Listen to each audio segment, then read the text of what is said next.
Chapter 6. The Undersized Shadow. For half an hour after Joel Cairo had gone, Spade sat alone, still and frowning, at his desk. Then he said aloud in the tone of one dismissing a problem, "Well, they're paying for it," and took a bottle of Manhattan cocktail and a paper drinking cup from a desk drawer. He filled the cup 2/3 full, drank, returned the bottle to the drawer, tossed the cup into the wastebasket, put on his hat and overcoat, turned off the lights, and went down to the night-lit street. An undersized youth of 20 or 21 in neat gray cap and overcoat was standing idly on the corner below Spade's building. Spade walked up Sutter Street to Kearny, where he entered a cigar store to buy 2 sacks of Bull Durham. When he came out, the youth was one of 4 people waiting for a streetcar on the opposite corner. Spade ate dinner at Herbert's Grill in Powell Street. When he left the grill, at 7:45, the youth was looking into a nearby haberdasher's window.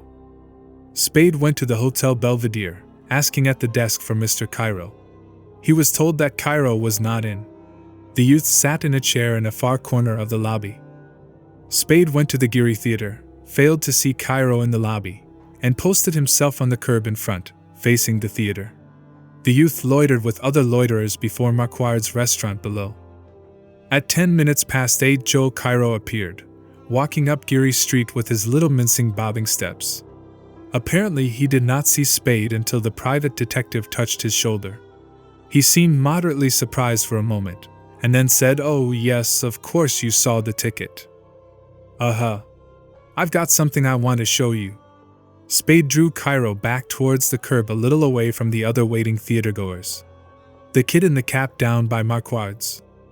Cairo murmured, "I'll see," and looked at his watch. He looked up Geary Street.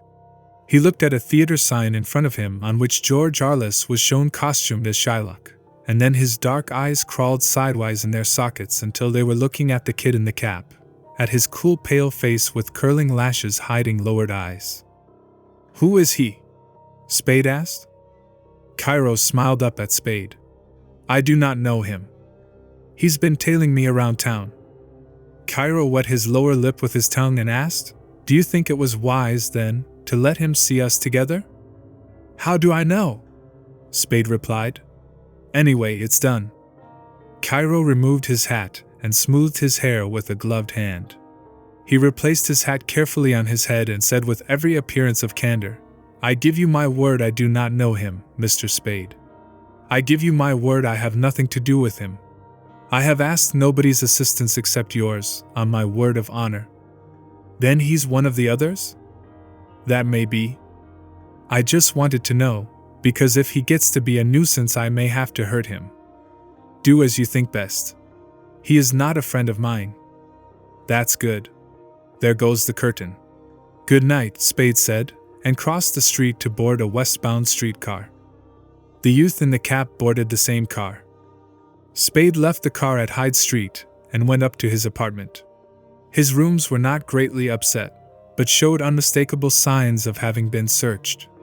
When Spade had washed and had put on a fresh shirt and collar, he went out again, walked up to Sutter Street, and boarded a westbound car. The youth boarded it also. Within half a dozen blocks of the coronet, Spade left the car and went into the vestibule of a tall brown apartment building. He pressed 3 bell buttons together. The street door lock buzzed. He entered, passed the elevator and stairs, went down a long yellow-walled corridor to the rear of the building, found a back door fastened by a Yale lock, and let himself out into a narrow court. The court led to a dark back street, up which Spade walked for 2 blocks. Then he crossed over to California Street and went to the coronet. It was not quite 9:30. The eagerness with which Brigid O'Shaughnessy welcomed Spade suggested that she had been not entirely certain of his coming. She had put on a satin gown of the blue shade called artoise that season, with chalcedony shoulder straps, and her stockings and slippers were artoise. The red and cream sitting room had been brought to order and livened with flowers and squat pottery vases of black and silver. 3 small rough-barked logs burned in the fireplace. Spade watched them burn while she put away his hat and coat. "Do you bring me good news?" she asked when she came into the room again. Anxiety looked through her smile, and she held her breath. We won't have to make anything public that hasn't already been made public. The police won't have to know about me? No. She sighed happily and sat on the walnut settee. Her face relaxed and her body relaxed. She smiled up at him with admiring eyes. However did you manage it? She asked, more in wonder than in curiosity. Most things in San Francisco can be bought or taken. And you won't get into trouble? Do sit down. She made room for him on the settee. I don't mind a reasonable amount of trouble, he said with not too much complacence. He stood beside the fireplace and looked at her with eyes that studied, weighed, judged her without pretense that they were not studying, weighing, judging her. She flushed slightly under the frankness of his scrutiny, but she seemed more sure of herself than before, though a becoming shyness had not left her eyes. He stood there until it seemed plain that he meant to ignore her invitation to sit beside her, and then crossed to the settee. You aren't, he asked as he sat down, exactly the sort of person you pretend to be, are you? I'm not sure I know what you mean, she said in her hushed voice, looking at him with puzzled eyes. Schoolgirl manner, he explained, stammering and blushing and all that. She blushed and replied hurriedly, not looking at him, I told you this afternoon that I've been bad worse than you could know. That's what I mean, he said. You told me that this afternoon in the same words, same tone. It's a speech you've practiced. After a moment in which she seemed confused almost to the point of tears, she laughed and said, Very well, then, Mr. Spade, I'm not at all the sort of person I pretend to be. I'm 80 years old, incredibly wicked, and an iron molder by trade. But if it's a pose, it's one I've grown into, so you won't expect me to drop it entirely, will you? Oh, it's all right, he assured her. Only it wouldn't be all right if you were actually that innocent. We'd never get anywhere. I won't be innocent, she promised with a hand on her heart. I saw Joel Cairo tonight, he said in the manner of one making polite conversation. Gaiety went out of her face. Her eyes, focused on his profile, became frightened, then cautious. He had stretched his legs out and was looking at his crossed feet. His face did not indicate that he was thinking about anything. There was a long pause before she asked uneasily. You know him? I saw him tonight. Spade did not look up and he maintained his light conversational tone. He was going to see George Arliss. You mean you talked to him? Only for a minute or two, till the curtain bell rang. She got up from the settee and went to the fireplace to poke the fire. She changed slightly the position of an ornament on the mantelpiece, crossed the room to get a box of cigarettes from a table in a corner, straightened a curtain, and returned to her seat. Her face now was smooth and unworried. Spade grinned sidewise at her and said, You're good. You're very good. Her face did not change. She asked quietly, What did he say? About what? She hesitated. About me. Nothing. Spade turned to hold his lighter under the end of her cigarette. His eyes were shiny in a wooden Satan's face. Well, what did he say? She asked with half-playful petulance. He offered me $5,000 for the black bird. She started.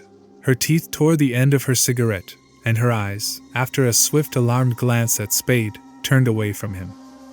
You're not going to go around poking at the fire and straightening up the room again, are you? He asked lazily. She laughed a clear, merry laugh, dropped the mangled cigarette into a tray, and looked at him with clear, merry eyes. I won't, she promised. And what did you say? $5,000 is a lot of money. She smiled, but when, instead of smiling, he looked gravely at her, her smile became faint, confused, and presently vanished. In its place came a hurt, bewildered look. Surely you're not really considering it, she said. Why not? $5,000 is a lot of money. But Mr. Spade, you promised to help me. Her hands were on his arm. I trusted you. You can't, she broke off, took her hands from his sleeve and worked them together. Spade smiled gently into her troubled eyes. Let's try to figure out how much you've trusted me, he said.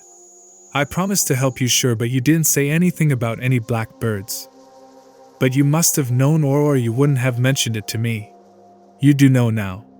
You can't treat me like that. Her eyes were cobalt blue prayers. $5,000 is, he said for the third time, a lot of money. She lifted her shoulders and hands and let them fall in a gesture that accepted defeat. It is, she agreed in a small dull voice. It is far more than I could ever offer you, if I must bid for your loyalty. Spade laughed. His laughter was brief and somewhat bitter. That is good, he said, coming from you. What have you given me besides money? Have you given me any of your confidence? Any of the truth? Any help in helping you? Haven't you tried to buy my loyalty with money and nothing else? Well, if I'm peddling it, why shouldn't I let it go to the highest bidder? I've given you all the money I have. Tears glistened in her white-ringed eyes. Her voice was hoarse, vibrant. I've thrown myself on your mercy, told you that without your help I'm utterly lost. What else is there? She suddenly moved close to him on the settee and cried angrily, Can I buy you with my body? Their faces were a few inches apart. Spade took her face between his hands and he kissed her mouth roughly and contemptuously. Then he sat back and said, I'll think it over. His face was hard and furious. She sat still holding her numbed face where his hands had left it. He stood up and said, Christ, there's no sense to this. He took 2 steps towards the fireplace and stopped, glowering at the burning logs, grinding his teeth together. She did not move. He turned to face her. The 2 vertical lines above his nose were deep clefts between red whales. I don't give a damn about your honesty, he told her, trying to make himself speak calmly. I don't care what kind of tricks you're up to, what your secrets are, but I've got to have something to show that you know what you're doing. I do know. Please believe that I do, and that it's all for the best, and…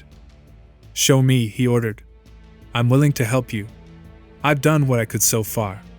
If necessary, I'll go ahead blindfolded, but I can't do it without more confidence in you than I've got now.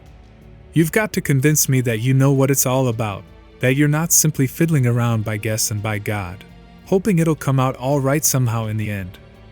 Can't you trust me just a little longer? How much is a little? And what are you waiting for? She bit her lip and looked down.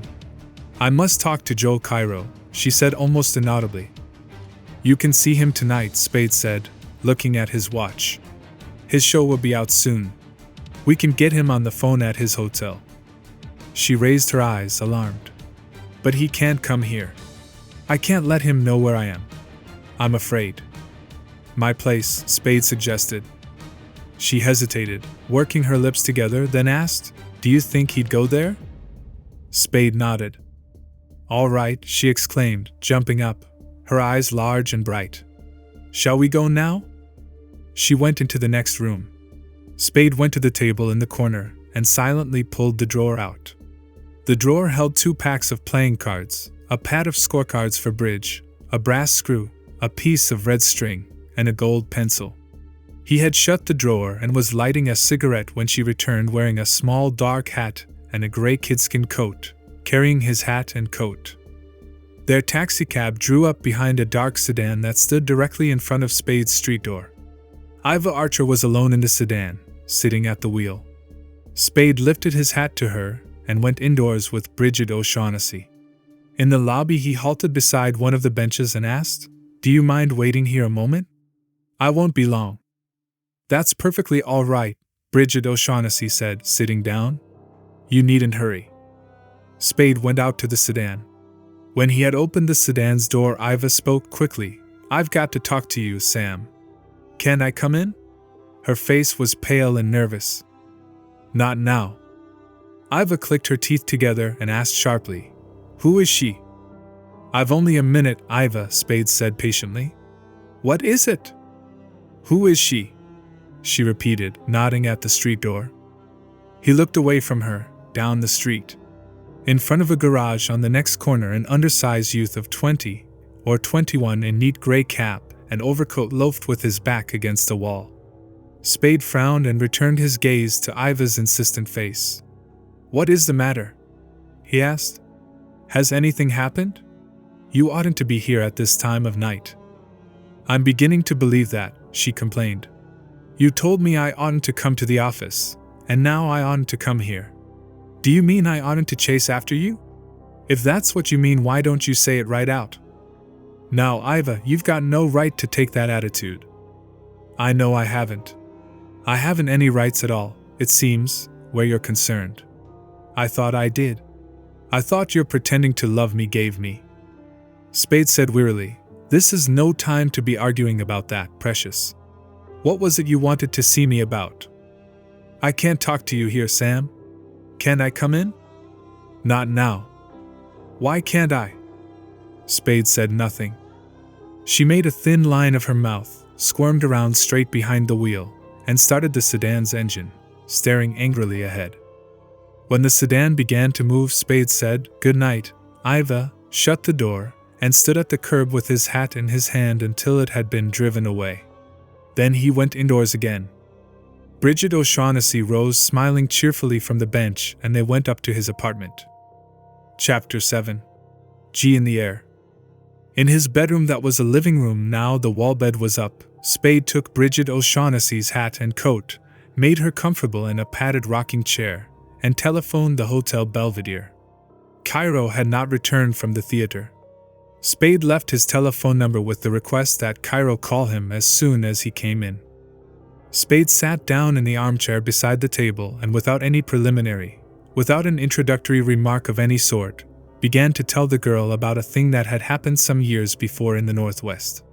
He talked in a steady matter-of-fact voice that was devoid of emphasis or pauses, though now and then he repeated a sentence slightly rearranged, as if it were important that each detail be related exactly as it had happened. At the beginning, Brigid O'Shaughnessy listened with only partial attentiveness, obviously more surprised by his telling the story than interested in it, her curiosity more engaged with his purpose in telling the story than with the story he told. But presently, as the story went on, it caught her more and more fully, and she became still and receptive. A man named Flickraft had left his real estate office, in Tacoma, to go to luncheon one day and had never returned. He did not keep an engagement to play golf after 4 that afternoon, though he had taken the initiative in making the engagement less than half an hour before he went out to luncheon. His wife and children never saw him again. His wife and he were supposed to be on the best of terms. He had 2 children, boys, one 5 and the other 3. He owned his house in a Tacoma suburb, a new Packard, and the rest of the appurtenances of successful American living.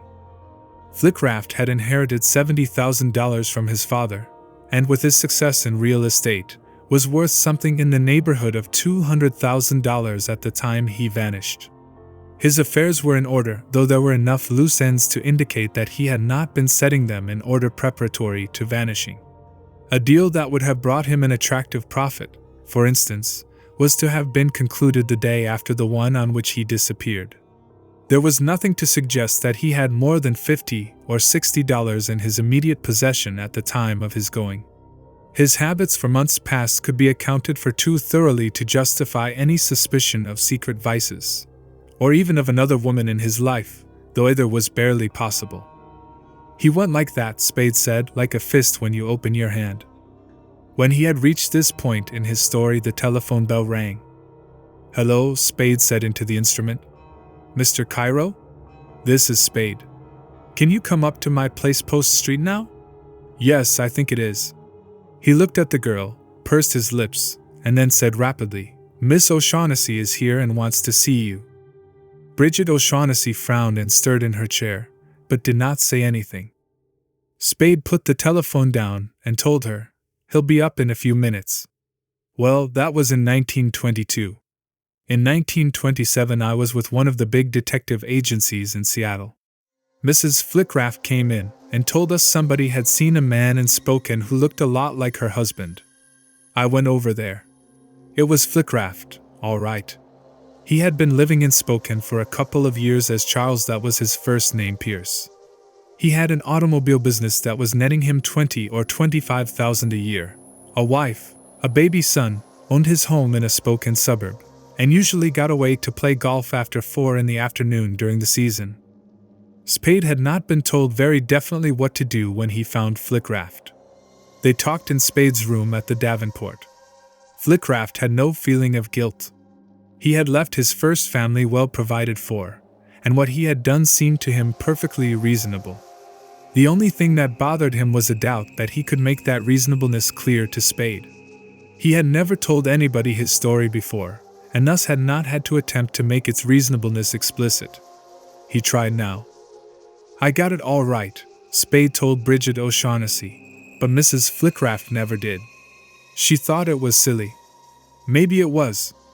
Anyway, it came out all right. She didn't want any scandal, and, after the trick he had played on her the way she looked at it, she didn't want him.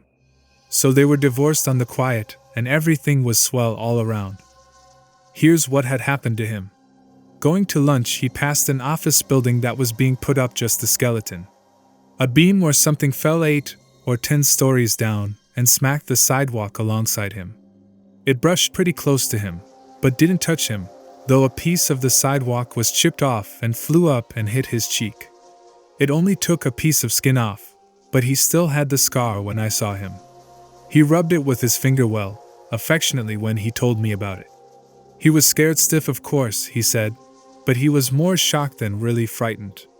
He felt like somebody had taken the lid off life and let him look at the works.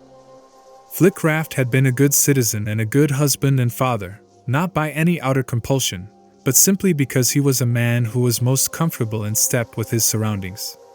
He had been raised that way. The people he knew were like that. The life he knew was a clean, orderly, sane, responsible affair. Now a falling beam had shown him that life was fundamentally none of these things. He, the good citizen husband father, could be wiped out between office and restaurant by the accident of a falling beam. He knew then that men died at haphazard like that, and lived only while blind chance spared them. It was not, primarily, the injustice of it that disturbed him. He accepted that after the first shock. What disturbed him was the discovery that in sensibly ordering his affairs he had got out of step, and not into step, with life. He said he knew before he had gone 20 feet from the fallen beam that he would never know peace again until he had adjusted himself to this new glimpse of life. By the time he had eaten his luncheon, he had found his means of adjustment. Life could be ended for him at random by a falling beam. He would change his life at random by simply going away. He loved his family, he said, as much as he supposed was usual, but he knew he was leaving them adequately provided for, and his love for them was not of the sort that would make absence painful. He went to Seattle that afternoon, Spade said, and from there by boat to San Francisco. For a couple of years he wandered around and then drifted back to the Northwest, and settled in Spokane and got married. His second wife didn't look like the first, but they were more alike than they were different. You know, the kind of women that play fair games of golf and bridge and like new salad recipes. He wasn't sorry for what he had done. It seemed reasonable enough to him. I don't think he even knew he had settled back naturally into the same groove he had jumped out of in Tacoma. But that's the part of it I always liked. He adjusted himself to beams falling, and then no more of them fell, and he adjusted himself to them not falling. How perfectly fascinating, Brigid O'Shaughnessy said. She left her chair and stood in front of him, close. Her eyes were wide and deep. I don't have to tell you how utterly at a disadvantage you'll have me, with him here, if you choose. Spade smiled slightly without separating his lips. No, you don't have to tell me, he agreed. And you know I'd never have placed myself in this position if I hadn't trusted you completely. Her thumb and forefinger twisted a black button on his blue coat. Spade said that again, with mock resignation. But you know it's so, she insisted. No, I don't know it. He patted the hand that was twisting the button. My asking for reasons why I should trust you brought us here. Don't let's confuse things. You don't have to trust me, anyhow, as long as you can persuade me to trust you. She studied his face. Her nostrils quivered. Spade laughed. He patted her hand again and said, Don't worry about that now. He'll be here in a moment. Get your business with him over, and then we'll see how we'll stand. And you'll let me go about it with him in my own way? Sure. She turned her hand under his so that her fingers pressed his. She said softly, You're a godsend. Spade said, Don't overdo it. She looked reproachfully at him, though smiling, and returned to the padded rocker. Joel Cairo was excited. His dark eyes seemed all irises and his high-pitched thin-voiced words were tumbling out before Spade had the door half open. "That boy is out there watching the house, Mr. Spade, that boy you showed me, or to whom you showed me, in front of the theater. What am I to understand from that, Mr. Spade? I came here in good faith, with no thought of tricks or traps." "You were asked in good faith." Spade frowned thoughtfully. "But I ought to have guessed he might show up." "He saw you come in?" "Naturally. I could have gone on, but that seemed useless, since you had already let him see us together." Brigid O'Shaughnessy came into the passageway behind Spade and asked anxiously, "What boy? What is it?" Cairo removed his black hat from his head, bowed stiffly, and said in a prim voice, "If you do not know, ask Mr. Spade. I know nothing about it except through him." "A kid who's been trying to tail me around town all evening," Spade said carelessly over his shoulder, not turning to face the girl. "Come on in, Cairo. There's no use standing here talking for all the neighbors." Brigid O'Shaughnessy grasped Spade's arm above the elbow and demanded, "Did he follow you to my apartment?" "No. I shook him before that. Then I suppose he came back here to try to pick me up again." Cairo, holding his black hat to his belly with both hands, had come into the passageway. Spade shut the corridor door behind him and they went into the living room. There Cairo bowed stiffly over his hat once more and said, "I am delighted to see you again, Miss O'Shaughnessy." "I was sure you would be, Joe," she replied, giving him her hand. He made a formal bow over her hand and released it quickly. She sat in the padded rocker she had occupied before. Cairo sat in the armchair by the table.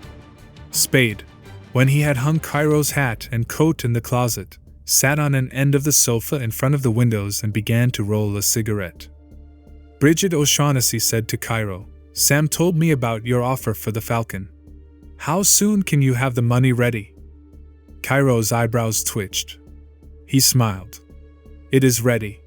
He continued to smile at the girl for a little while after he had spoken, and then looked at Spade. Spade was lighting his cigarette. His face was tranquil. "In cash?" the girl asked.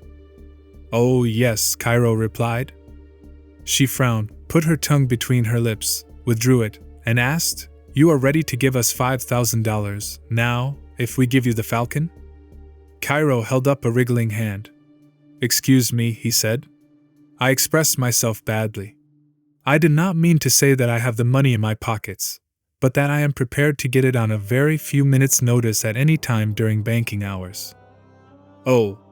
She looked at Spade. Spade blew cigarette smoke down the front of his vest and said, "That's probably right. He had only a few hundred in his pockets when I frisked him this afternoon." When her eyes opened round and wide, he grinned. The Levantine bent forward in his chair. He failed to keep eagerness from showing in his eyes and voice. "I can be quite prepared to give you the money at, say, 10:30 in the morning." "Eh?" Brigid O'Shaughnessy smiled at him and said, "But I haven't got the Falcon."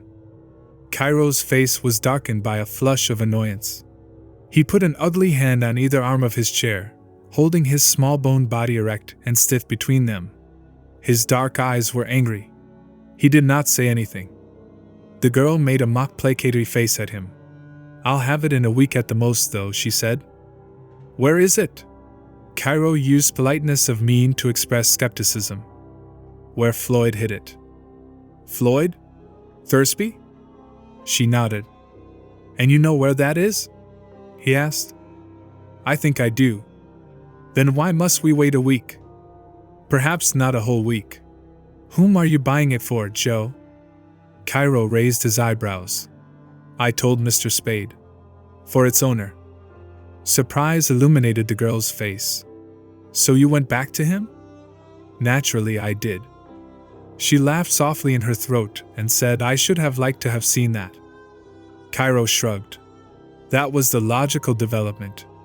He rubbed the back of one hand with the palm of the other. His upper lids came down to shade his eyes. "Why, if I in turn may ask a question, are you willing to sell to me?" "I'm afraid," she said simply, "after what happened to Floyd. That's why I haven't it now. I'm afraid to touch it except to turn it over to somebody else right away. Spade, propped on an elbow on the sofa, looked at and listened to them impartially.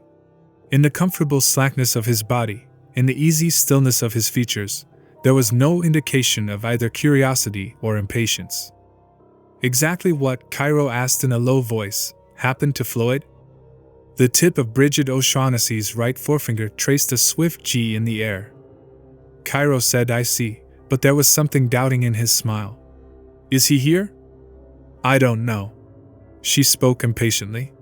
What difference does it make? The doubt in Cairo's smile deepened. It might make a world of difference, he said, and rearranged his hands in his lap so that, intentionally or not, a blunt forefinger pointed at Spade. The girl glanced at the pointing finger and made an impatient motion with her head. Or me, she said, or you? Exactly. And shall we add more certainly the boy outside? Yes, she agreed and laughed. Yes, unless he's the one you had in Constantinople. Sudden blood mottled Cairo's face. In a shrill, enraged voice he cried, The one you couldn't make? Brigid O'Shaughnessy jumped up from her chair. Her lower lip was between her teeth. Her eyes were dark and wide in a tense white face. She took 2 quick steps towards Cairo. He started to rise. Her right hand went out and cracked sharply against his cheek, leaving the imprint of fingers there. Cairo grunted and slapped her cheek, staggering her sidewise, bringing from her mouth a brief muffled scream. Spade, wooden of face, was up from the sofa and close to them by then. He caught Cairo by the throat and shook him. Cairo gurgled and put a hand inside his coat. Spade grasped the Levantine's wrist, wrenched it away from the coat, forced it straight out to the side, and twisted it until the clumsy flaccid fingers opened to let the black pistol fall down on the rug. Brigid O'Shaughnessy quickly picked up the pistol. Cairo, speaking with difficulty because of the fingers on his throat, said, This is the second time you've put your hands on me. His eyes, though the throttling pressure on his throat made them bulge, were cold and menacing. Yes, Spade growled. And when you're slapped you'll take it and like it. He released Cairo's wrist and with a thick open hand struck the side of his face 3 times, savagely. Cairo tried to spit in Spade's face, but the dryness of the Levantine's mouth made it only an angry gesture. Spade slapped the mouth, cutting the lower lip. The doorbell rang. Cairo's eyes jerked into focus on the passageway that led to the corridor door. His eyes had become unangry and wary. The girl had gasped and turned to face the passageway. Her face was frightened. Spade stared gloomily for a moment at the blood trickling from Cairo's lip, and then stepped back, taking his hand from the Levantine's throat. Who is it? The girl whispered, coming close to Spade, and Cairo's eyes jerked back to ask the same question. Spade gave his answer irritably, I don't know. The bell rang again, more insistently. Well, keep quiet, Spade said, and went out of the room, shutting the door behind him. Spade turned on the light in the passageway and opened the door to the corridor. Lieutenant Dundee and Tom Paulhouse were there. Hello, Sam, Tom said. We thought maybe you would not have gone to bed yet. Dundee nodded but said nothing. Spade said good-naturedly, Hello? You guys pick swell hours to do your visiting in. What is it this time? Dundee spoke then, quietly. We want to talk to you, Spade. Well? Spade stood in the doorway, blocking it. Go ahead and talk. Tom Paulhouse advanced, saying, We don't have to do it standing here, do we? Spade stood in the doorway and said, You can't come in. His tone was very slightly apologetic. Tom's thick-featured face, even in height with Spade's, took on an expression of friendly scorn, though there was a bright gleam in his small, shrewd eyes. What the hell, Sam? He protested and put a big hand playfully on Spade's chest. Spade leaned against the pushing hand, grinned wolfishly, and asked, Going to strong-arm me, Tom? Tom grumbled, for God's sake, and took his hand away. Dundee clicked his teeth together and said through them, Let us in. Spade's lip twitched over his eye-tooth. He said, You're not coming in? What do you want to do about it? Try to get in? Or do your talking here? Or go to hell? Tom groaned. Dundee, still speaking through his teeth, said, "It'd pay you to play along with us a little, Spade. You've got away with this and you've got away with that, but you can't keep it up forever." "Stop me when you can," Spade replied arrogantly. "That's what I'll do." Dundee put his hands behind him and thrust his hard face up towards the private detectives. "There's talk going around that you and Archer's wife were cheating on him." Spade laughed. "That sounds like something you thought up yourself." "Then there's not anything to it?" "Not anything. The talk is," Dundee said, "that she tried to get a divorce out of him so she could put in with you, but he wouldn't give it to her. Anything to that?" "No. There's even talk," Dundee went on stolidly, "that's why he was put on the spot." Spade seemed mildly amused. "Don't be a hog," he said. "You oughtn't try to pin more than one murder at a time on me. Your first idea that I knocked Thursby off because he'd killed Miles falls apart if you blame me for killing Miles too." "You haven't heard me say you killed anybody," Dundee replied. "You're the one that keeps bringing that up. But suppose I did. You could have blipped them both. There's a way of figuring it." "I could have butchered Miles to get his wife, and then Thursby so I could hang Miles's killing on him. That's a hell of a swell system, or will be when I can give somebody else the bump and hang Thursby's on them. How long am I supposed to keep that up? Are you going to put your hand on my shoulder for all the killings in San Francisco from now on?" Tom said, "Cut the comedy, Sam. You know damned well we don't like this any more than you do, but we got our work to do. I hope you've got something to do besides pop in here early every morning with a lot of damned fool questions. And get damned lying answers," Dundee added deliberately. "Take it easy," Spade cautioned him. Dundee looked him up and down, and then looked him straight in the eyes. "If you say there was nothing between you and Archer's wife," he said, "you're a liar, and I'm telling you so." A startled look came into Tom's small eyes. Spade moistened his lips with the tip of his tongue and asked, "Is that the hot tip that brought you here at this ungodly time of night?" "That's one of them." "And the others?" Dundee pulled down the corners of his mouth. "Let us in." He nodded significantly at the doorway in which Spade stood. Spade frowned and shook his head. Dundee's mouth corners lifted in a smile of grim satisfaction. "There must have been something to it," he told Tom. Tom shifted his feet and, not looking at either man, mumbled, "God knows." "What's this?" Spade asked. "Charades?" "All right, Spade, we're going." Dundee buttoned his overcoat. "We'll be in to see you now and then. Maybe you're right in bucking us. Think it over." Spade said, grinning. "Glad to see you any time, Lieutenant, and whenever I'm not busy I'll let you in." A voice in Spade's living room screamed, "Help! Help! Police! Help!" The voice, high and thin and shrill, was Joel Cairo's. Lieutenant Dundee stopped turning away from the door, confronted Spade again, and said decisively, "I guess we're going in." The sounds of a brief struggle, of a blow, of a subdued cry came to them. Spade's face twisted into a smile that held little joy. He said, "I guess you are," and stood out of the way. When the police detectives had entered, he shut the corridor door and followed them back to the living room. Chapter 8. Horse Feathers. Brigid O'Shaughnessy was huddled in the armchair by the table. Her forearms were up over her cheeks, her knees drawn up until they hid the lower part of her face. Her eyes were white-circled and terrified. Joel Cairo stood in front of her, bending over her, holding in one hand the pistol Spade had twisted out of his hand. His other hand was clapped to his forehead. Blood ran through the fingers of that hand and down under them to his eyes. A smaller trickle from his cut lip made 3 wavy lines across his chin.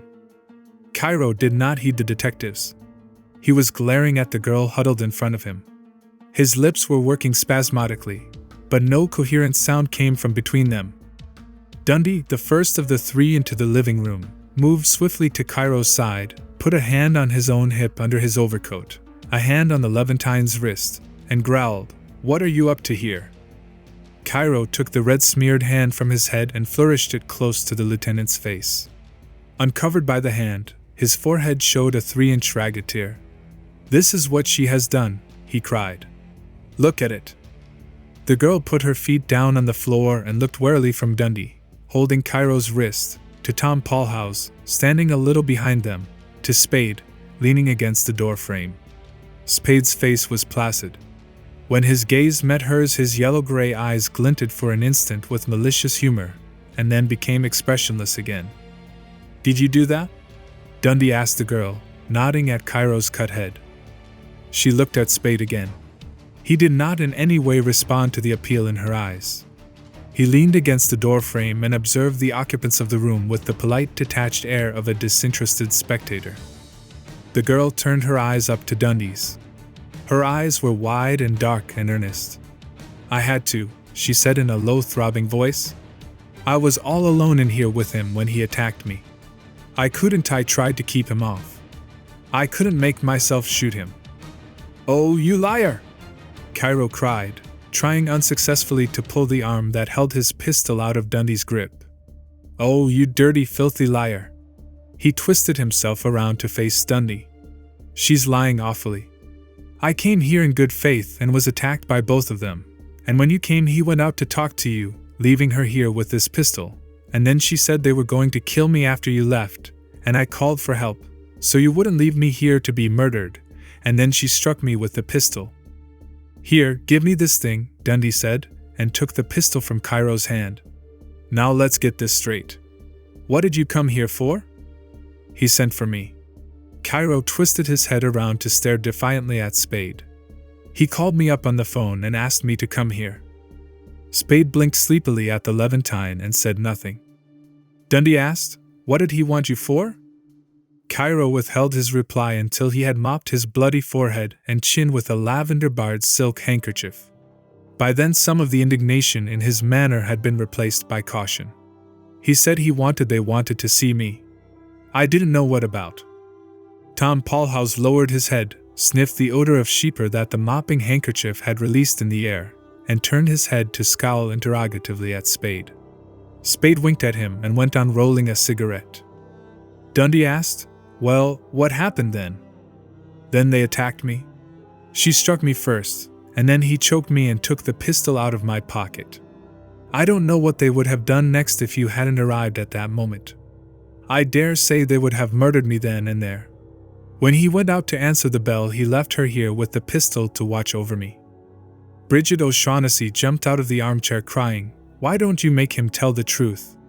and slapped Cairo on the cheek. Cairo yelled inarticulately. Dundee pushed the girl back into the chair with the hand that was not holding the Levantine's arm and growled, "None of that now." Spade, lighting his cigarette, grinned softly through smoke and told Tom, "She's impulsive." "Yeah," Tom agreed. Dundee scowled down at the girl and asked, "What do you want us to think the truth is?" "Not what he said," she replied. "Not anything he said." She turned to Spade. "Is it?" "How do I know?" Spade responded. "I was out in the kitchen mixing an omelette when it all happened, wasn't I?" She wrinkled her forehead, studying him with eyes that perplexity clouded. Tom grunted in disgust. Dundee, still scowling at the girl, ignored Spade's speech and asked her, "If he's not telling the truth, how come he did the squawking for help, and not you?" "Oh, he was frightened to death when I struck him," she replied, looking contemptuously at the Levantine. Cairo's face flushed where it was not blood-smeared. He exclaimed, "Pfui! Another lie!" She kicked his leg, the high heel of her blue slipper striking him just below the knee. Dundee pulled him away from her while Big Tom came to stand close to her, rumbling, "Behave, sister. That's no way to act." "Then make him tell the truth," she said defiantly. "We'll do that all right," he promised. "Just don't get rough." Dundee, looking at Spade with green eyes hard and bright and satisfied, addressed his subordinate.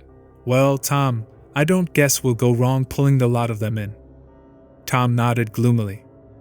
Spade left the door and advanced to the center of the room, dropping his cigarette into a tray on the table as he passed it.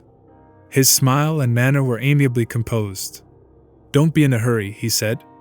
"Everything can be explained." "I bet you," Dundee agreed, sneering. Spade bowed to the girl.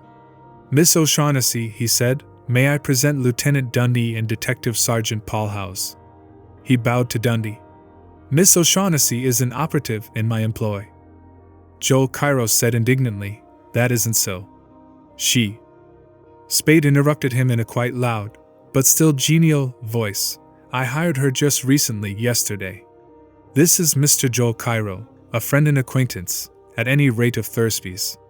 He came to me this afternoon and tried to hire me to find something Thursby was supposed to have on him when he was bumped off.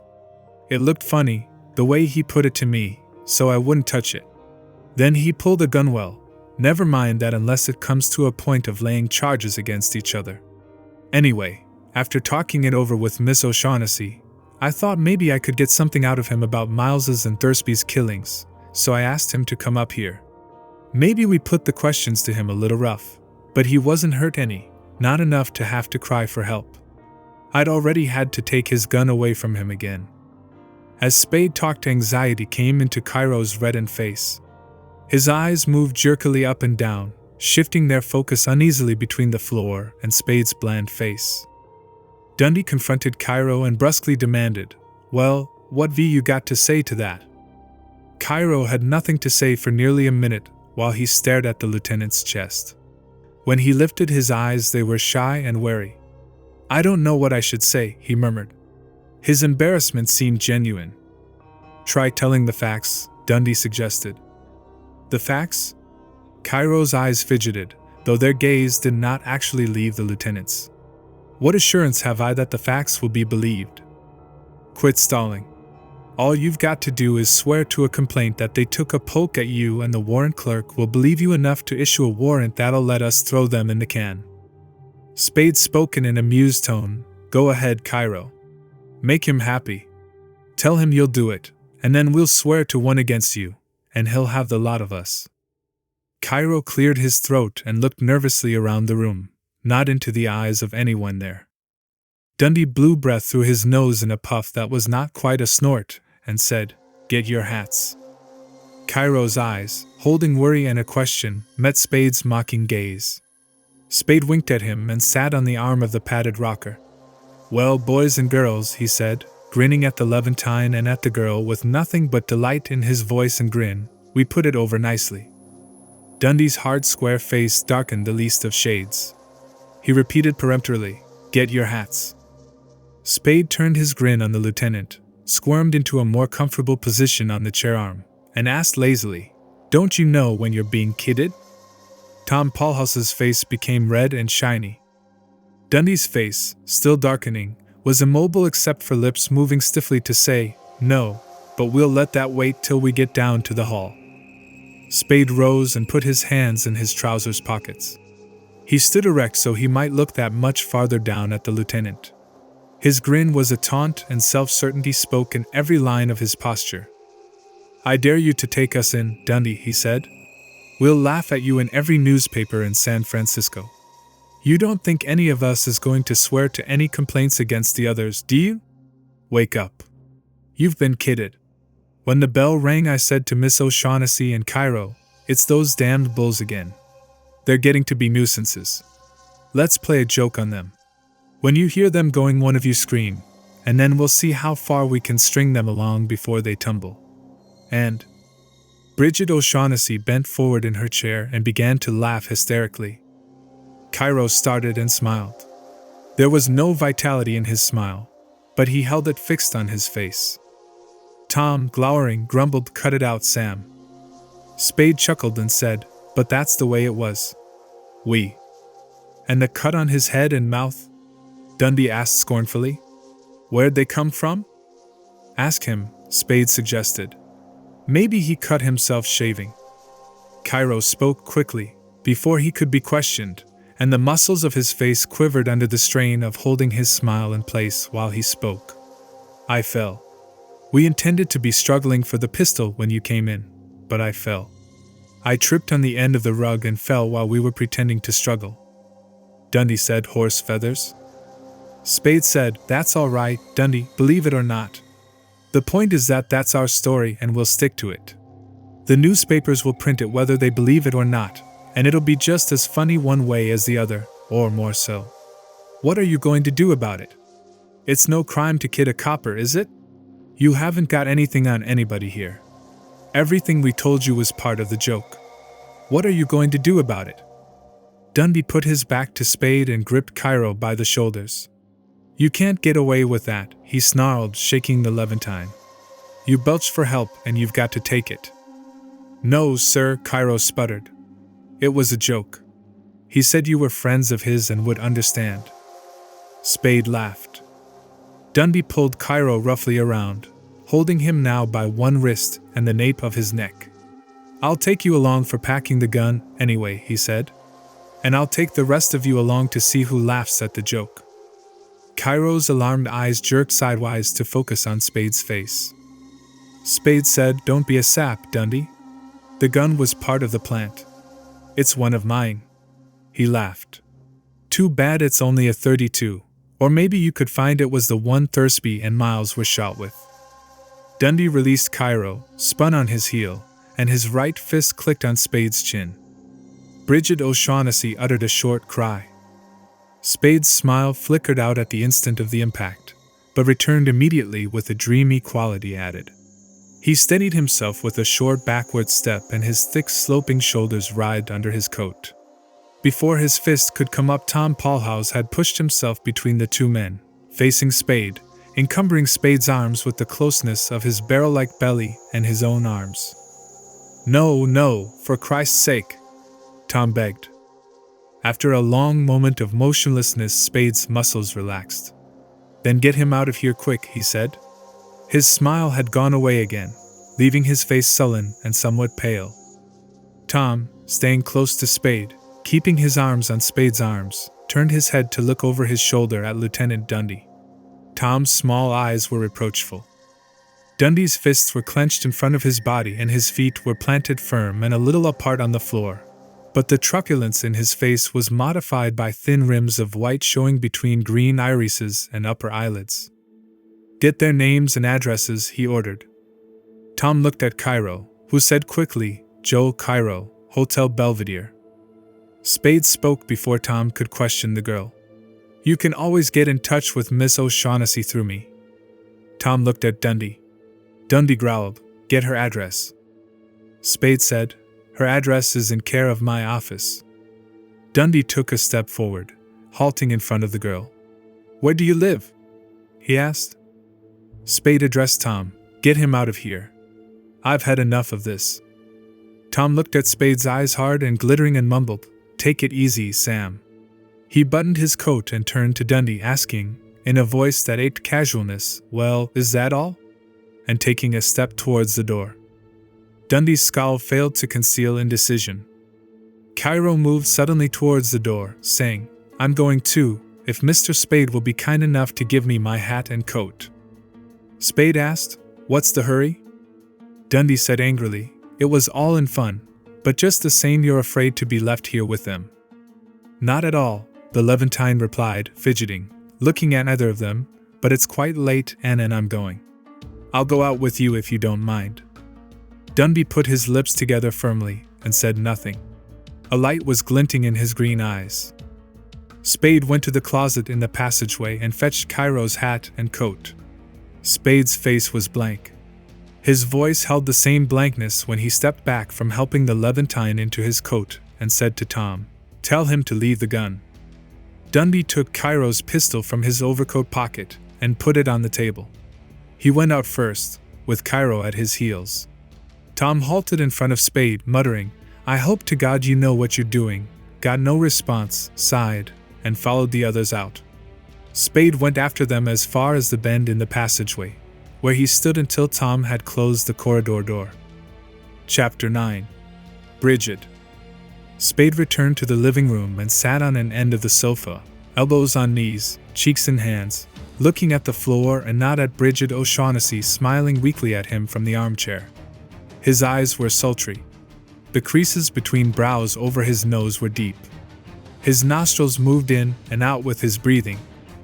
Brigid O'Shaughnessy, when it became apparent that he was not going to look up at her, stopped smiling and regarded him with growing uneasiness. Red rage came suddenly into his face, and he began to talk in a harsh, guttural voice. Holding his maddened face in his hands, glaring at the floor, he cursed Dundee for 5 minutes without break, cursed him obscenely, blasphemously, repetitiously, in a harsh, guttural voice. Then he took his face out of his hands, looked at the girl, grinned sheepishly, and said, "Childish, huh? I know, but by God, I do hate being hit without hitting back." He touched his chin with careful fingers. Not that it was so much of a sock at that. He laughed and lounged back on the sofa, crossing his legs. A cheap enough price to pay for winning. His brows came together in a fleeting scowl. Though I'll remember it. The girl, smiling again, left her chair and sat on the sofa beside him. "You're absolutely the wildest person I've ever known," she said. "Do you always carry on so high-handed? I let him hit me, didn't I?" "Oh yes, but a police official."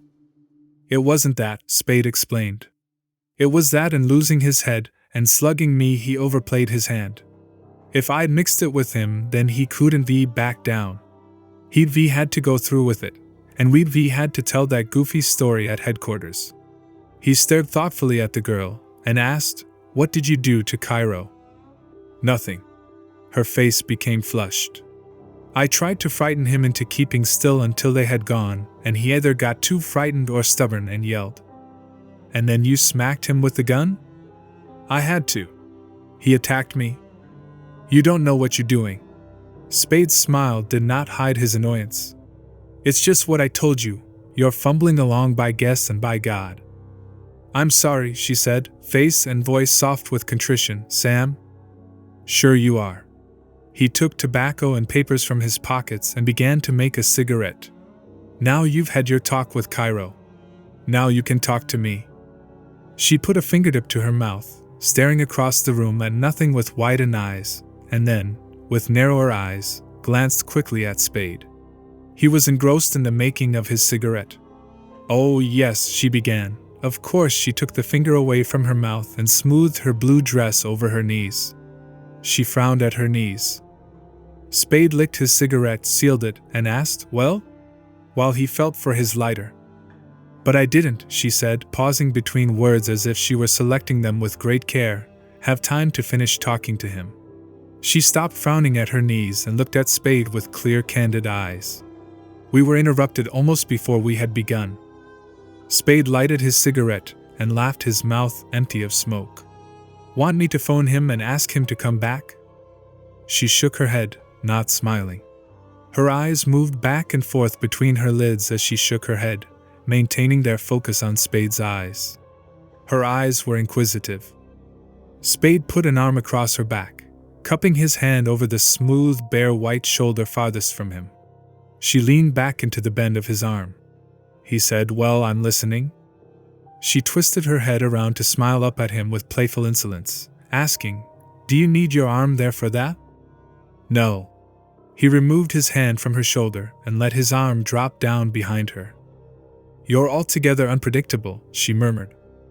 He nodded and said amiably, "I'm still listening." "Look at the time," she exclaimed, wriggling a finger at the alarm clock perched atop the book saying 2:50 with its clumsily shaped hands. It's been a busy evening. I must go." She rose from the sofa. "This is terrible." Spade did not rise. He shook his head and said, "Not until you've told me about it." "But look at the time," she protested, "and it would take hours to tell you." "It'll have to take them then." "Am I a prisoner?" she asked gaily. "Besides, there's the kid outside. Maybe he hasn't gone home to sleep yet." Her gaiety vanished. "Do you think he's still there?" "It's likely."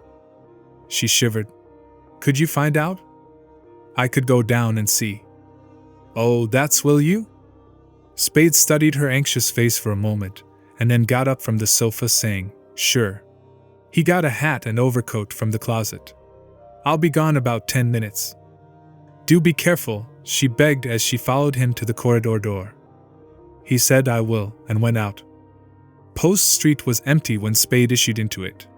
He walked east a block, crossed the street, walked west 2 blocks on the other side, recrossed it, and returned to his building without having seen anyone except 2 mechanics working on a car in a garage. When he opened his apartment door, Brigid O'Shaughnessy was standing at the bend in the passageway, holding Cairo's pistol straight down at her side. "He's still there," Spade said. She bit the inside of her lip and turned slowly, going back into the living room. Spade followed her in, put his hat and overcoat on a chair, said, "So we'll have time to talk," and went into the kitchen. He had put the coffee pot on the stove when she came to the door, and was slicing a slender loaf of French bread. She stood in the doorway and watched him with preoccupied eyes. The fingers of her left hand idly caressed the body and barrel of the pistol her right hand still held.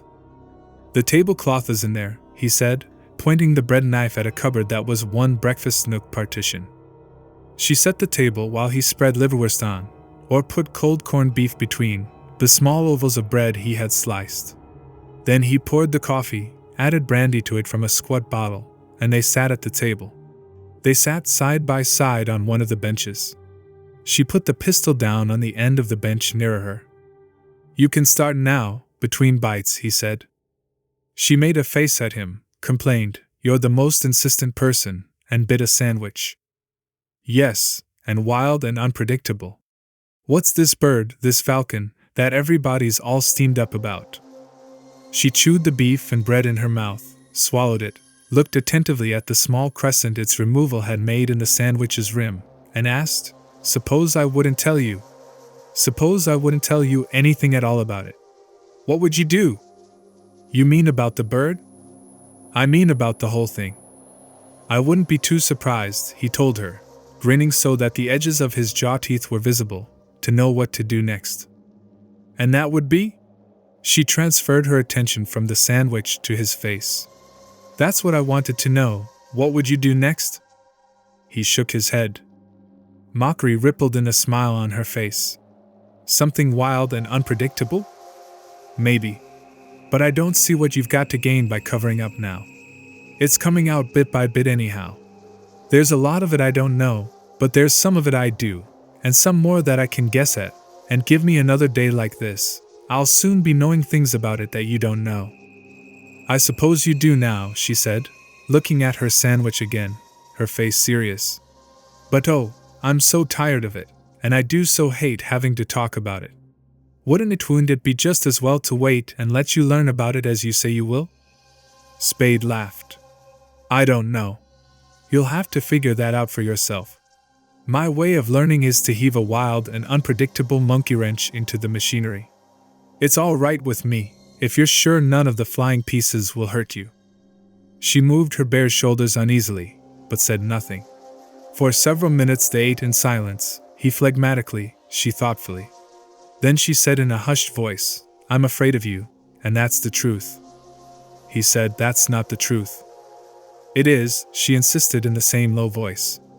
"I know 2 men I'm afraid of, and I've seen both of them tonight." "I can understand your being afraid of Cairo," Spade said. "He's out of your reach." "And you aren't?" "Not that way," he said and grinned. She blushed. She picked up a slice of bread encrusted with gray liverwurst. She put it down on her plate. She wrinkled her white forehead and she said, "It's a black figure, as you know, smooth and shiny, of a bird, a hawk or falcon, about that high." She held her hands a foot apart. "What makes it important?" She sipped coffee and brandy before she shook her head. "I don't know," she said. "They'd never tell me. They promised me £500 if I helped them get it. Then Floyd said afterward, after we'd left Joe, that he'd give me $750. So it must be worth more than $7,500? "Oh, much more than that," she said. "They didn't pretend that they were sharing equally with me. They were simply hiring me to help them." "To help them how?" She lifted her cup to her lips again. Spade, not moving the domineering stare of his yellow-gray eyes from her face, began to make a cigarette. Behind them the percolator bubbled on the stove. "To help them get it from the man who had it," she said slowly when she had lowered her cup, "a Russian named Kemedov." "How?" "Oh, but that's not important," she objected, "and wouldn't help you." She smiled impudently. "And is certainly none of your business." "This was in Constantinople?" She hesitated, nodded, and said, Marmora? He waved his cigarette at her, saying, Go ahead, what happened then? But that's all. I've told you. They promised me £500 to help them, and I did, and then we found that Joel Cairo meant to desert us, taking the Falcon with him and leaving us nothing. So we did exactly that to him first. But then I wasn't any better off than I had been before, because Floyd hadn't any intention at all of paying me the £750 he had promised me. I had learned that by the time we got here. He said we would go to New York, where he would sell it and give me my share, but I could see he wasn't telling me the truth. Indignation had darkened her eyes to violet. And that's why I came to you to get you to help me learn where the Falcon was. And suppose you'd got it? What then? Then I'd have been in a position to talk terms with Mr. Floyd Thursby.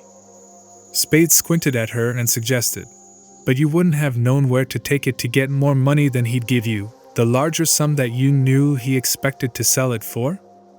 I did not know, she said. Spade scowled at the ashes he had dumped on his plate. What makes it worth all that money? He demanded. You must have some idea, at least be able to guess. I haven't the slightest idea. He directed the scowl at her. What's it made of? Porcelain or black stone? I don't know. I've never touched it. I've only seen it once, for a few minutes. Floyd showed it to me when we'd first got hold of it.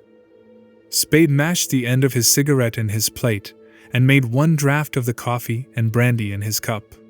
His scowl had gone away. He wiped his lips with his napkin, dropped it crumpled on the table, and spoke casually, You are a liar. She got up and stood at the end of the table, looking down at him with dark abashed eyes and a pinkening face. I am a liar, she said. I have always been a liar. Don't brag about it. It's childish. His voice was good-humored. He came out from between table and bench. Was there any truth at all in that yarn? She hung her head. Dampness glistened on her dark lashes. Some, she whispered. How much? Not very much. Spade put a hand under her chin and lifted her head. He laughed into her wet eyes and said, We've got all night before us. I'll put some more brandy and some more coffee and we'll try again. Her eyelids drooped. Oh, I'm so tired, she said tremulously, so tired of it all, of myself, of lying and thinking up lies, and of not knowing what is a lie and what is the truth. I wish I. She put her hands up to Spade's cheeks, put her open mouth hard against his mouth, her body flat against his body. Spade's arms went around her, holding her to him, muscles bulging his blue sleeves, a hand cradling her head, its fingers half lost among red hair, a hand moving groping fingers over her slim back. His eyes burned yellowly. Chapter 10. The Belvedere Divan. Beginning day had reduced night to a thin smokiness when Spade sat up. At his side, Brigid O'Shaughnessy's soft breathing had the regularity of utter sleep. Spade was quiet, leaving bed and bedroom and shutting the bedroom door. He dressed in the bathroom. Then he examined the sleeping girl's clothes, took a flat brass key from the pocket of her coat, and went out. He went to the coronet, letting himself into the building and into her apartment with the key. To the eye there was nothing furtive about his going in. He entered boldly and directly. To the ear his going in was almost unnoticeable. He made as little sound as might be. In the girl's apartment he switched on all the lights. He searched the place from wall to wall. His eyes and thick fingers moved without apparent haste, and without ever lingering or fumbling or going back, from one inch of their fields to the next, probing, scrutinizing, testing with expert certainty. Every drawer, cupboard, cubbyhole, box, bag, trunk locked or unlocked was opened and its contents subjected to examination by eyes and fingers. Every piece of clothing was tested by hands that felt for telltale bulges and ears that listened for the crinkle of paper between pressing fingers. He stripped the bed of bedclothes. He looked under rugs and at the underside of each piece of furniture. He pulled down blinds to see that nothing had been rolled up in them for concealment. He leaned through windows to see that nothing hung below them on the outside. He poked with a fork into powder and cream jars on the dressing table. He held atomizers and bottles up against the light. He examined dishes and pans and food containers. He emptied the garbage can on spread sheets of newspaper. He opened the top of the flush box in the bathroom, drained the box, and peered down into it. He examined and tested the metal screens over the drains of bathtub, wash bowl, sink, and laundry tub. He did not find the black bird. He found nothing that seemed to have any connection with a black bird. The only piece of writing he found was a week-old receipt for the month's apartment rent Brigid O'Shaughnessy had paid. The only thing he found that interested him enough to delay his search while he looked at it was a double handful of rather fine jewelry in a polychrome box in a locked dressing table drawer. When he had finished, he made and drank a cup of coffee. Then he unlocked the kitchen window, scarred the edge of its lock a little with his pocket knife, opened the window over a fire escape, got his hat and overcoat from the settee in the living room, and left the apartment as he had come. On his way home, he stopped at a store that was being opened by a puffy-eyed, shivering plump grocer and bought oranges, eggs, rolls, butter, and cream. Spade went quietly into his apartment, but before he had shut the corridor door behind him, Brigid O'Shaughnessy cried, "Who is that?" Young Spade bearing breakfast. "Oh, you frightened me." The bedroom door he had shut was open. The girl sat on the side of the bed, trembling, with her right hand out of sight under a pillow. Spade put his packages on the kitchen table and went into the bedroom. He sat on the bed beside the girl, kissed her smooth shoulder, and said, "I wanted to see if that kid was still on the job, and to get stuff for breakfast." "Is he?" "No." She sighed and leaned against him. "I awakened and you weren't here, and then I heard someone coming in. I was terrified." Spade combed her red hair back from her face with his fingers and said, "I'm sorry, Angel. I thought you'd sleep through it. Did you have that gun under your pillow all night?" "No. You know I didn't. I jumped up and got it when I was frightened." He cooked breakfast and slipped the flat brass key into her coat pocket again while she bathed and dressed. She came out of the bathroom whistling and Cuba. "Shall I make the bed?" she asked. "That'd be swell. The eggs need a couple of minutes more." Their breakfast was on the table when she returned to the kitchen. They sat where they had sat the night before and ate heartily. "Now about the bird?" Spade suggested presently as they ate. She put her fork down and looked at him.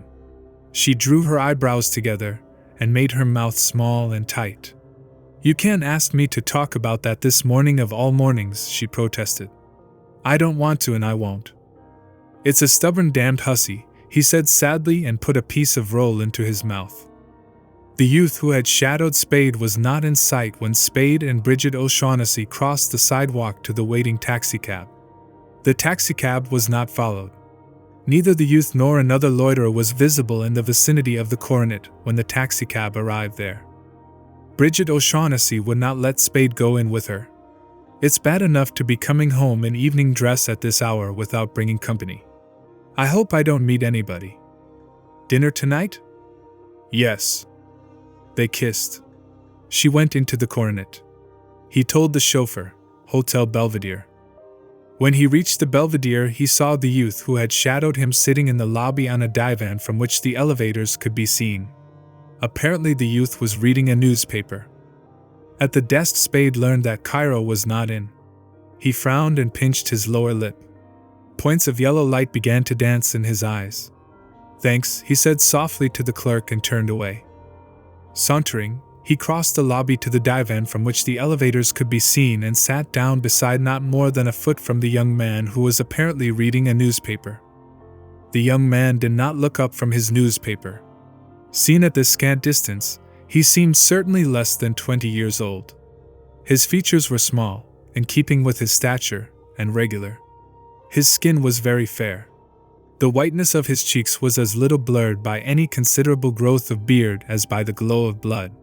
His clothing was neither new nor of more than ordinary quality, but it, and his manner of wearing it, was marked by a hard masculine neatness. Spade asked casually, "Where is he?" while shaking tobacco down into a brown paper curved to catch it. The boy lowered his paper and looked around, moving with a purposeful sort of slowness, as of a more natural swiftness restrained.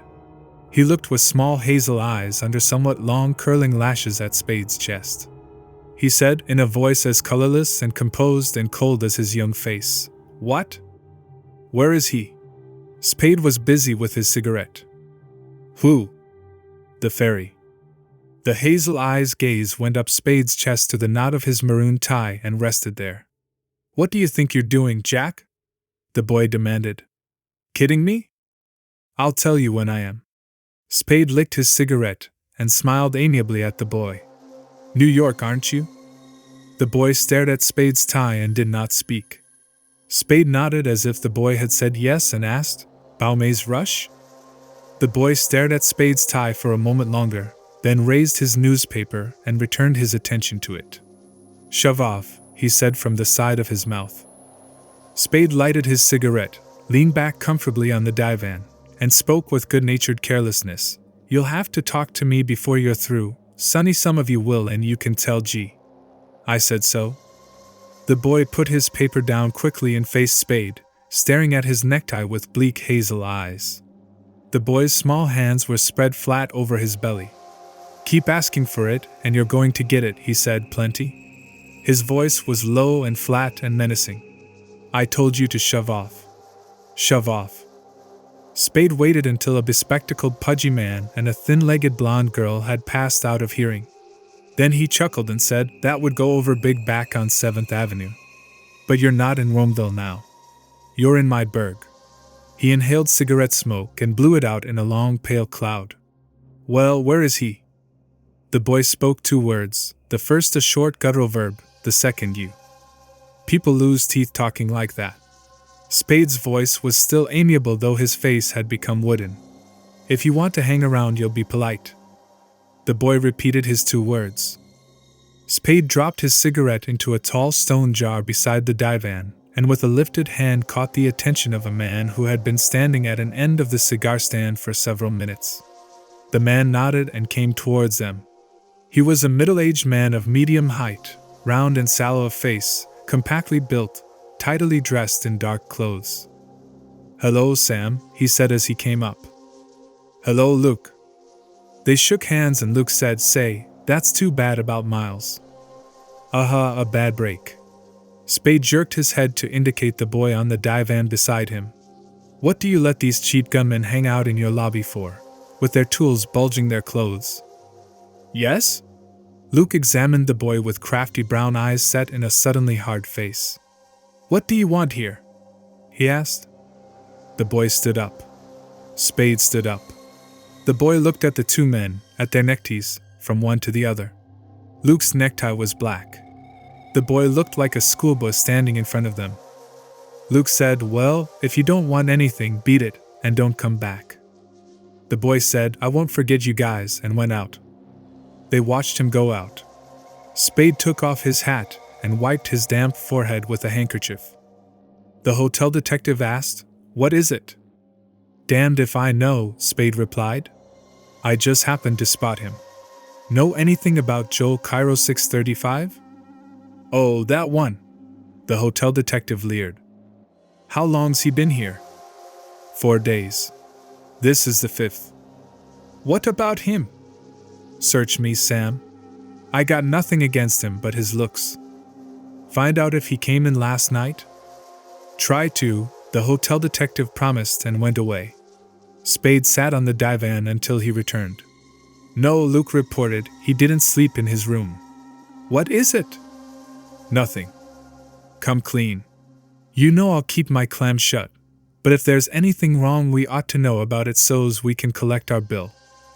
"Nothing like that," Spade assured him. "As a matter of fact, I'm doing a little work for him. I'd tell you if he was wrong." "You'd better. Want me to kind of keep an eye on him?" "Thanks, Luke. It wouldn't hurt. You can't know too much about the men you're working for these days." It was 21 minutes past 11 by the clock over the elevator doors when Joel Cairo came in from the street. His forehead was bandaged.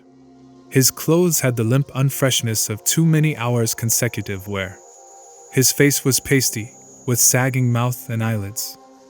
Spade met him in front of the desk. "Good morning," Spade said easily. Cairo drew his tired body up straight, and the drooping lines of his face tightened. "Good morning," he responded without enthusiasm. There was a pause. Spade said, "Let's go someplace where we can talk." Cairo raised his chin. "Please excuse me," he said. "Our conversations in private have not been such that I am anxious to continue them. Pardon my speaking bluntly, but it is the truth." "You mean last night?" Spade made an impatient gesture with head and hands. "What in hell else could I do? I thought you'd see that. If you pick a fight with her, or let her pick one with you, I've got to throw in with her. I don't know where that damned bird is." "You don't." "She does. How in hell are we going to get it if I don't play along with her?" Cairo hesitated, said dubiously, "You have always, I must say, a smooth explanation ready." Spade scowled. "What do you want me to do? Learn to stutter? Well, we can talk over here." He led the way to the divan. When they were seated, he asked, "Dundee take you down to the hall?"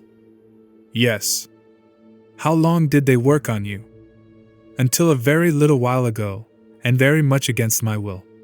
Pain and indignation were mixed in Cairo's face and voice. "I shall certainly take the matter up with the Consulate General of Greece and with an attorney." "Go ahead, and see what it gets you. What did you let the police shake out of you?" There was prim satisfaction in Cairo's smile. "Not a single thing. I adhered to the course you indicated earlier in your rooms." His smile went away. "Though I certainly wished you had devised a more reasonable story. I felt decidedly ridiculous repeating it." Spade grinned mockingly. "Sure," he said, "but its goofiness is what makes it good. You sure you didn't give them anything?" "You may rely upon it, Mr. Spade, I did not." Spade drummed with his fingers on the leather seat between them. "You'll be hearing from Dundee again. Stay dummied up on him, and you'll be all right. Don't worry about the story's goofiness. A sensible one would have had us all in the cooler." He rose to his feet. "You'll want sleep if you've been standing up under a police storm all night. See you later." Effie Perrine was saying, "No, not yet," into the telephone when Spade entered his outer office. She looked around at him, and her lips shaped a silent word, "Iva." He shook his head. "Yes, I'll have him call you as soon as he comes in," she said aloud and replaced the receiver on its prong. "That's the third time she's called up this morning," she told Spade. He made an impatient growling noise. The girl moved her brown eyes to indicate the inner office. "Your Miss O'Shaughnessy's in there. She's been waiting since a few minutes after 9. Spade nodded as if he had expected that and asked, "What else?" Sergeant Paulhouse called up. "He didn't leave any message." "Get him for me." And G called up. Spade's eyes brightened. He asked, "Who?" "G, that's what he said."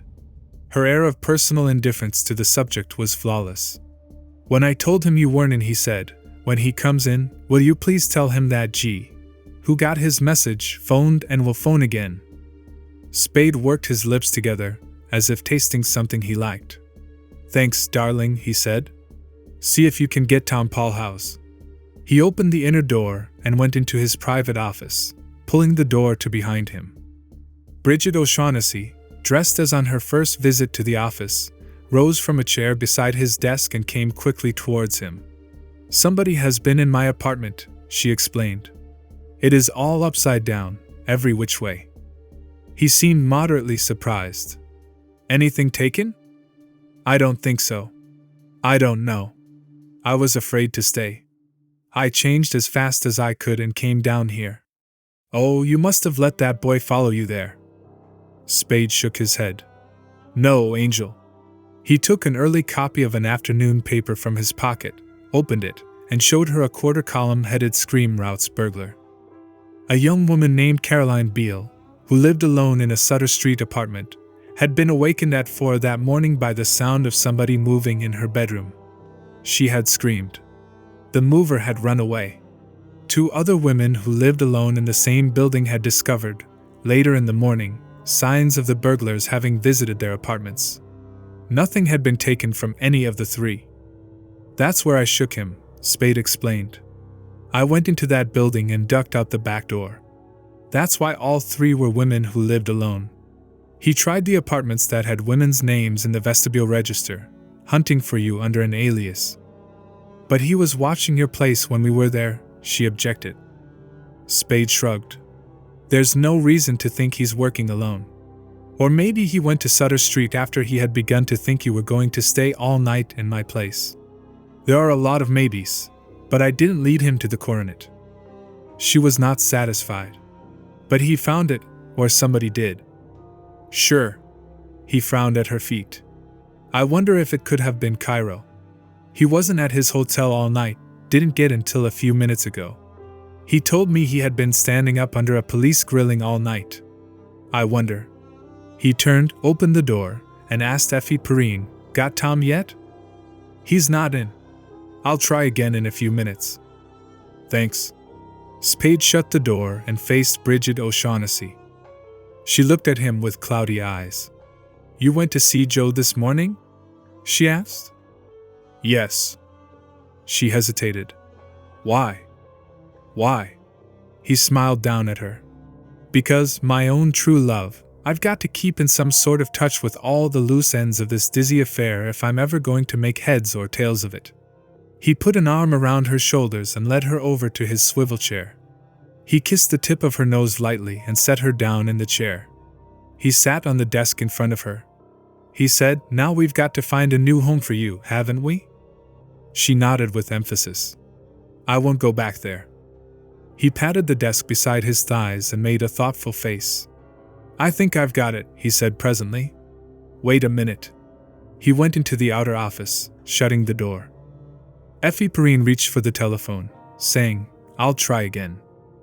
Afterwards, "Does your woman's intuition still tell you that she's a Madonna or something?"